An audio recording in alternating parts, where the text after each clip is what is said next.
দাবার চালে আমেরিকাকে একের পর এক গোল খাওয়াচ্ছেন সাবেক ও কেজিবি প্রধান।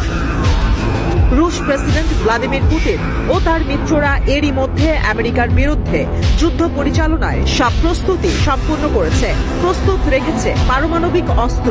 পুতিন হয়তো ভাবছেন বহুদিন আগে তৈরি এসব পারমাণবিক অস্ত্র সময় মতো ঠিকঠাক ব্যবহার না করলে নষ্ট হয়ে যেতে পারে, তাই শত্রুপক্ষকে যথাসময়ে আক্রমণ করে এর সঠিক ব্যবহার করতে চান তিনি।